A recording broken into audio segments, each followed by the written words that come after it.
Hey guys, what's going on? It's Cody Steck. Welcome back to the channel. Welcome back to another video. In this one, I'm going to tell you exactly how I was able to wrap up a 15-unit apartment building deal here in my local market.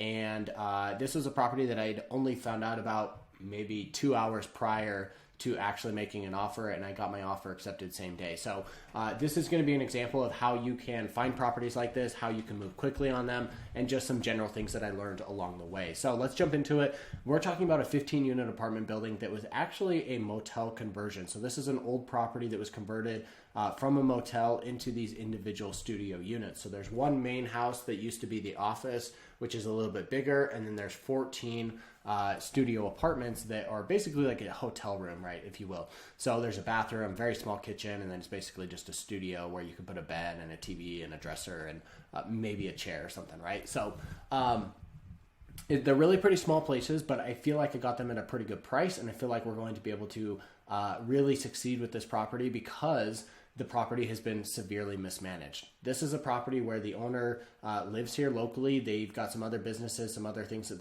they're working with, and they frankly just don't have the time to manage the property manager who is trying to rent these places and keep this place full, right? It's really just been a word of mouth type advertising for the units on this building.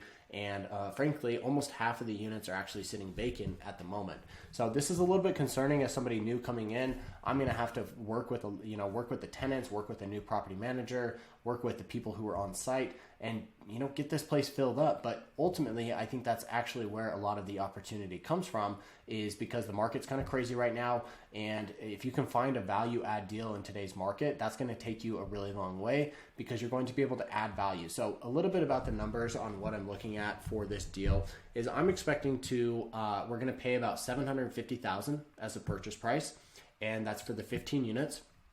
And we're going to be able to fill these units, increase the rent slightly, and also decrease the expenses, which we'll talk about here in just a second, which is a very important part of that.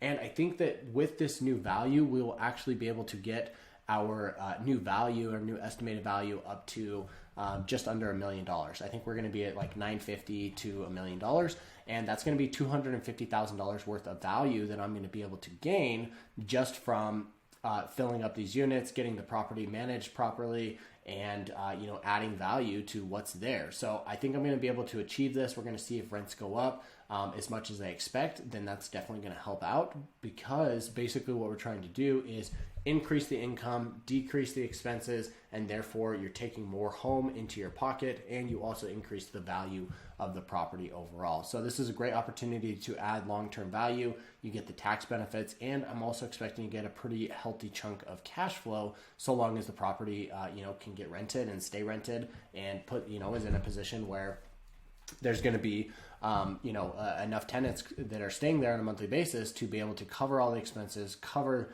the mortgage payment, and still put some money in my pocket. So when I first found this deal, I was actually looking at the MLS. I was looking for other properties, and I happened to come across this one, and it was actually on the market for 2 days already. And I looked at it and I said, you know what, this looks kind of interesting. This is in a city that I want to invest in.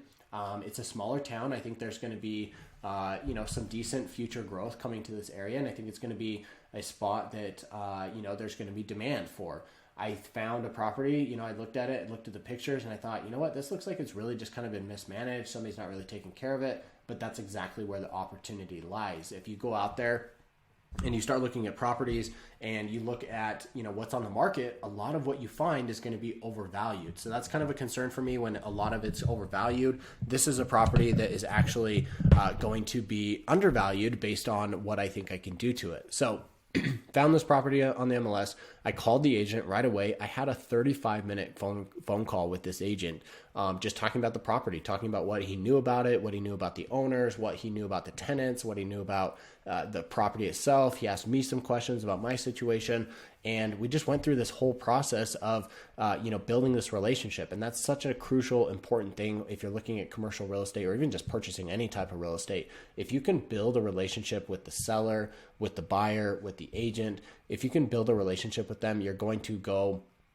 way above and beyond anybody else, right? Because if somebody knows you, they like you, and they trust you, they're going to do business with you. So those are the three things you have to build with somebody before they'll be able to do business with you. And that's exactly what I was able to accomplish on this phone call. So it wasn't like I was going out there like, okay, here's my goal. I need to, build a relationship here, but it's kind of just something that naturally flows. You have this conversation with these other people, and it eventually leads to these good opportunities. So I had a conversation with him. I said, hey, I'm going to submit an offer. I haven't seen the place, but that's okay. I feel comfortable making an offer at this point, and I want to make sure it's strong and aggressive. So I went in with an offer that was above the asking price.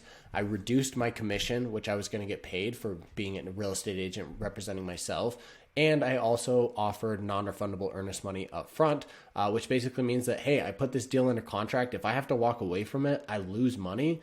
But I don't expect that to happen. I'm about 90% sure I'm going to be closing on this property, and it's something that I, am really looking forward to adding to my portfolio. So I don't expect that happening, but with the offer, I did decide to offer up the non-refundable earnest money because that was really going to get the seller on my side to take my offer and know that, hey, I'm serious about this. If you sign this right now, I'm ready to go right away. So that's something that can be very, very important. You have to be careful because I hadn't even seen this place. Literally, I looked at some pictures, I looked at Google Maps, talked to the agent, and I made an offer. So I was willing to put my money where my mouth was, put that $5,000 on the line, and basically say, hey, we're going to close on this. And worst case, if it doesn't work out, I've got a couple options. I can either find a partner, have somebody partner on the deal with me. I could wholesale the deal, right? Say, go out to all these other investors in the market, people I know, and say, hey, I've got a deal here. I can't take it down. I'm looking to, hand it off. Here's a price, right? And hopefully it's at 800,000 or 700,000, or it could be even 900,000, right? It just depends on what I'm able to sell it to somebody else for, because somebody else might be willing to pay more for this property if they know they can get a pretty decent deal on it. So that would be another potential option. Maybe I make some money on that situation. Maybe I don't.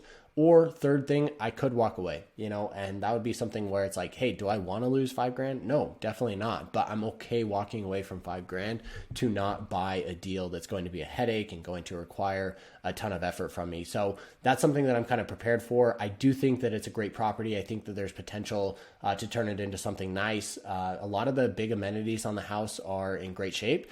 There's only a couple furnaces for the entire place because they're such small units. There's only one system. And those have been just replaced recently. The roof's in great shape and the asphalt's in great shape. There's a lot of really good things about this house, or this apartment building, I should say, that are in really good shape and really give me the confidence to know, hey, this is going to be a good property. There's going to be a lot of potential here. If I can get it rented, if I can get the expenses down and get the property into shape where people want to live there and they want to go, they're going to stay there for the long term, then I think it could be a really good fit. And that's something I'm really looking forward to. So it's going to be a great property. I'm really excited about it. Some of the numbers on this deal, like I said, we're paying $750,000 for the property, at least as of right now. We haven't closed yet, but that's the expected amount. We're anticipating that we'll bring in about $7,000 to $8,000 in rent. We're still researching this a little bit to figure out exactly how much we can get for each of these units, but it's roughly $500 a unit for these studio apartments, and then a little bit more for the house. So somewhere between $7,000 and $8,000 for rent is going to be coming in. I'm expecting a payment of roughly, I think it was like $3,800, somewhere in there for the monthly payment.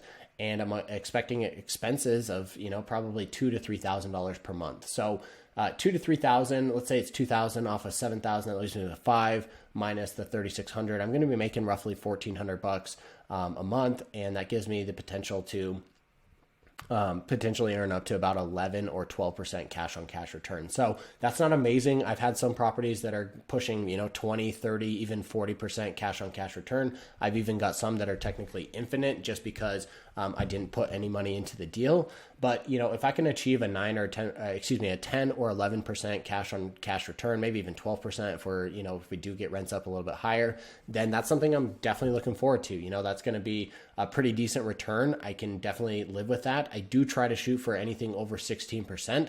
So that's why I'm considering some of these other options for adding value to the property, because I really do like that cash on cash return to be a little bit higher. So if I can bring that amount of cash down that I have to put into the property, either by borrowing money or by picking up a partner, that's going to help me increase the return that I receive on my money that I invest in this property. So the cool thing about a commercial property is you're able to buy it, and the banks care more about the property than they do the actual than your actual, own personal financial statement. Of course, you do have to qualify, you do have to have assets and experience, and there's a lot that goes into it, but they're not so much looking at you and, hey, do you make enough money? It's more so looking at the property and figuring out if the property is going to pay for itself. So guys, this is just a quick story. I know it's just kind of rambling on about how I picked up this property, but I wanted to share it.